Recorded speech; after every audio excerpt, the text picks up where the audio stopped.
Hello dears, എല്ലാവർക്കും വീണ്ടും അമ്മൂസ് cook ബുക്കിലേക്ക് സ്വാഗതം. ആദ്യമായിട്ട് നമ്മുടെ ചാനൽ കാണുന്നവരുണ്ടെങ്കിൽ ഒന്ന് സബ്സ്ക്രൈബ് ചെയ്ത് സപ്പോർട്ട് ചെയ്യണേ. ഞാൻ അപ്ലോഡ് ചെയ്യുന്ന ഷോർട്സൊക്കെ നിങ്ങൾ കാണുന്നുണ്ടെന്ന് കരുതുന്നു. നിങ്ങൾക്ക് ഇഷ്ടമാവുന്നുണ്ടെങ്കിൽ അഭിപ്രായം അറിയിക്കുക. ഇന്നൊരു റെസിപ്പി വീഡിയോ ആണ്. നമുക്ക് വീട്ടിൽ തന്നെ വളരെ ക്വിക്ക് ആൻഡ് ഈസി ആയിട്ട് ഒരു റെസ്റ്റോറൻറ്റ് സ്റ്റൈൽ വെജ് കുറുമ എങ്ങനെ ഉണ്ടാക്കാമെന്നാണ് കാണിക്കാൻ പോകുന്നത്. അപ്പോൾ ഞാനിവിടെ കുക്കറിലേക്ക് അരിഞ്ഞു വെച്ച കഷ്ണങ്ങൾ ചേർത്ത് കൊടുത്തിട്ടുണ്ട്. ഒരു കുഞ്ഞു ഉരുളക്കിഴങ്ങ്, ഒരു ക്യാരറ്റ്, അതുപോലെ ഒരു 8-10 ബീൻസ്, ഇതൊക്കെ കഷ്ണങ്ങളാക്കിയിട്ട് അരിഞ്ഞിട്ട് ഇതിലേക്ക് ചേർത്തിട്ടുണ്ട്.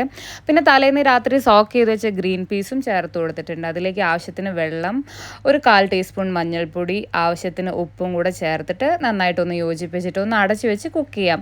ഒരു 2 വിസിൽ വരുന്നവരെയാണ് നമുക്ക് കുക്ക് ചെയ്തെടുക്കേണ്ടത്. കാരണം ഗ്രീൻ പീസ് ഓൾറെഡി ഒരു 8-10 മണിക്കൂറിൻ്റെ അടുത്ത് സോക്ക് ചെയ്ത കാരണം അത്ര മതി. ഈ ഒരു സമയം കൊണ്ട് നമുക്കിതിലേക്കുള്ള അരപ്പ് തയ്യാറാക്കാം. അരപ്പ് തയ്യാറാക്കാൻ ആകെ 2 ഇൻഗ്രീഡിയൻസ് മതി. കാഷ്യൂനട്ട്, അതുപോലെ ഒരു 1/2 കപ്പ് തേങ്ങ. കാഷ്യൂനട്ട് ഒരു 8-10 ഞാൻ ഓൾറെഡി കുതിർത്ത് വെച്ചിട്ടുണ്ടായിരുന്നു. അപ്പോൾ അത് രണ്ടും കൂടെ നല്ല ഒരു സ്മൂത്ത് പേസ്റ്റായിട്ട് അരച്ചെടുക്കാം. അപ്പോൾ അത് കുക്കറിൽ 2 വിസിൽ വന്നിട്ടുണ്ട്. നമ്മുടെ കഷ്ണങ്ങളൊക്കെ നന്നായിട്ട് വെന്ത് വന്നിട്ടുണ്ട്. ഇതൊന്ന് മാറ്റി വയ്ക്കാം. അതിനുശേഷം ഒരു പാൻ അടുപ്പത്ത് വയ്ക്കാം. അതിലേക്ക് ആവശ്യത്തിനുള്ള എണ്ണ ഒഴിച്ചു കൊടുക്കാം. എണ്ണ ഒന്ന് ചൂടായി വരുമ്പോഴത്തേക്ക് നമുക്കതിലേക്ക് 1/2 ടീസ്പൂൺ പെരുംജീരകം ചേർത്ത് കൊടുക്കാം. അതുപോലെ ഒരു 2 ഏലക്ക, പിന്നെ ഒരു ബേ ലീഫ്, പിന്നെ ഒരു ചെറിയൊരു കഷ്ണം പട്ട ചേർത്ത് കൊടുത്തിട്ടുണ്ട്. ഇതെല്ലാം കൂടെ നന്നായിട്ടൊന്ന് മൂപ്പിച്ചെടുക്കാം. ഇതൊന്ന് മൂത്ത് വരുന്ന സമയത്ത് നമുക്കതിലേക്ക് ചെറുതായിട്ട് അരിഞ്ഞു വെച്ച ഇഞ്ചിയും വെളുത്തുള്ളിയും ചേർത്ത് കൊടുക്കാം. ഇഞ്ചിയും വെളുത്തുള്ളിയും ഒരു 3 അല്ലി വെളുത്തുള്ളിയാണ് ഞാൻ എടുത്തിട്ടുള്ളത്. ഇവിടെ അത്യാവശ്യം വലിയൊരു സൈസിലുള്ള വെളുത്തുള്ളിയാണ് കേട്ടോ കിട്ടുക. പിന്നെ ഇഞ്ചി ചെറിയൊരു കഷ്ണം. ഈ ഇഞ്ചിയും വെളുത്തുള്ളിയും ഒന്ന് മൂത്ത് വരുന്ന സമയത്ത് നമുക്കതിലേക്ക് പച്ചമുളക് ചേർത്ത് കൊടുക്കാം. ഞാനിവിടെ 3 പച്ചമുളകാണ് എടുത്തിട്ടുള്ളത്.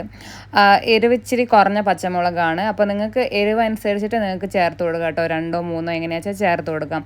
പച്ചമുളകും കൂടെ ചേർത്ത് അതൊന്ന് മൂത്ത് വരുമ്പോൾ അതിലേക്ക് ഞാൻ ചെറുതായിട്ട് അരിഞ്ഞു വെച്ച സവോള ചേർത്ത് കൊടുക്കുകയാണ്. 2 കുഞ്ഞ് സവോളയാണ് എടുത്തിട്ടുള്ളത്. വലുതാണെങ്കിൽ 1 മതിയാവും. സവോളയും കൂടെ ചേർത്ത് കൊടുത്തിട്ട് നന്നായിട്ടൊന്ന് മൂപ്പിച്ചെടുക്കാം. അപ്പോൾ ഇതൊന്ന് ഏകദേശം ഒന്ന് വഴന്ന് വരുമ്പോൾ നമുക്ക് അതിലേക്ക് ബാക്കി പൊടികൾ ചേർത്ത് കൊടുക്കാം. ഒരു 1/4 ടീസ്പൂൺ മഞ്ഞൾപ്പൊടി. ഇതിലേക്ക് ഞാനൊരു 1.5 ടീസ്പൂൺ കാശ്മീരി ചില്ലി പൗഡർ ചേർത്ത് കൊടുക്കുന്നുണ്ട്. പിന്നെ 1 ടീസ്പൂൺ ഗരം മസാലയും കൂടെ ചേർത്ത് കൊടുക്കുന്നുണ്ട്. എന്നിട്ട് എല്ലാം കൂടെ നന്നായിട്ടൊന്ന് യോജിപ്പിച്ചിട്ട് ഇതിൻ്റെയൊക്കെ ഒരു പച്ചമണം, ആരെങ്കിലും ഒരു പച്ചക്കുത്ത് മാറുന്ന വരെ ഒന്ന് വഴറ്റിയെടുക്കാം.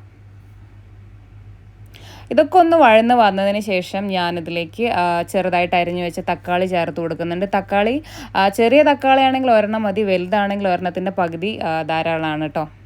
തക്കാളി ചേർത്തതിന് ശേഷം ഇതെല്ലാം കൂടെ നന്നായിട്ടൊന്ന് യോജിപ്പിക്കുക. എന്നിട്ടൊന്ന് വഴറ്റിയെടുക്കണം. അതിലേക്ക് ആവശ്യത്തിനുള്ള ഉപ്പും കൂടെ ചേർത്ത് കൊടുക്കുക. തക്കാളി നമുക്ക് ഒരുപാട് ഇങ്ങനെ വെന്തുടഞ്ഞൊന്നും പോകണ്ട. ഒരു ഹാഫ് കുക്ക്ഡായി കഴിഞ്ഞ് കഴിഞ്ഞാൽ നമുക്കതിലേക്ക് നമ്മൾ നേരത്തെ വേവിച്ച് മാറ്റി വെച്ചിട്ടുള്ള കഷ്ണങ്ങൾ ചേർത്ത് കൊടുക്കാം. എന്നിട്ട് ഇപ്പോൾ ഞാൻ വെള്ളം ചേർക്കുന്നില്ല. ഓൾറെഡി കഷ്ണത്തിൽ വെള്ളം ഉള്ളത് കാരണം അഡീഷണലായിട്ട് വെള്ളം ചേർത്ത് കൊടുക്കുന്നില്ല. എല്ലാം കൂടെ നന്നായിട്ടൊന്ന് യോജിപ്പിച്ച് കൊടുക്കുക. അതെല്ലാം കൂടെ ഒന്ന് മിക്സായിട്ട് വരാൻ വേണ്ടിയിട്ട് ജസ്റ്റ് ഒരു മിനിറ്റൊന്നുമില്ല, അതിൽ കുറഞ്ഞൊരു സമയം നമുക്കൊന്ന് കുക്ക് ചെയ്തെടുക്കാം. അതിനുശേഷം ഇതിലേക്ക് നമ്മൾ നേരത്തെ അരച്ച് മാറ്റി വെച്ചിട്ടുള്ള അരപ്പ് ചേർത്ത് കൊടുക്കാം. തേങ്ങയും കാഷ്യൂ മാത്രമാണ് ഇട്ടുള്ളത്. നിങ്ങളുടെ കയ്യിൽ പോപ്പി സീഡ്സ് ഒക്കെ ഉണ്ടെങ്കിൽ ചേർത്ത് കൊടുക്കാം. എൻ്റെ കയ്യിലില്ലായിരുന്നു. ഇതൊന്ന് ചേർത്തതിന് ശേഷം ആവശ്യത്തിനുള്ള വെള്ളവും കൂടെ നമുക്ക് അതിലേക്ക് ചേർത്ത് കൊടുത്തിട്ട് നന്നായിട്ടൊന്ന് ഇളക്കി യോജിപ്പിച്ചിട്ട് ലോ ഫ്ലെയിമിൽ വെച്ചിട്ട് വേണം കുക്ക് ചെയ്യാൻ. ഒരുപാട് ഫ്ലെയിം കൂട്ടിയിടേണ്ട ആവശ്യമില്ല. അതൊന്ന് ജസ്റ്റ് ഒരു മിനിറ്റ് ഒന്ന് കുക്കായി വന്നു കഴിഞ്ഞാൽ അതിലേക്ക് നമുക്ക് ഇച്ചിരി മല്ലിയിലൊക്കെ ചേർത്ത് കൊടുത്ത് അതൊന്ന് ഗാർണിഷ് ചെയ്തെടുക്കാം. മല്ലിയിലയും കൂടെ വരുമ്പോൾ ഒരു പ്രത്യേക ഫ്ലേവറാണ്.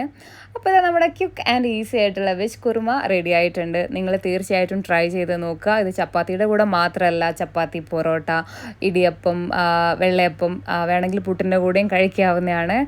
അപ്പോൾ നിങ്ങൾ ട്രൈ ചെയ്തിട്ട് അഭിപ്രായം അറിയിക്കുക. വീഡിയോ ഇഷ്ടമായിട്ടുണ്ടെങ്കിൽ ലൈക്ക് ചെയ്യുക. സബ്സ്ക്രൈബ് ചെയ്യാത്തവർ ഒന്ന് സബ്സ്ക്രൈബ് ചെയ്ത് സപ്പോർട്ട് ചെയ്യുക. അടുത്ത വീഡിയോയിൽ വീണ്ടും കാണാം. ബൈ.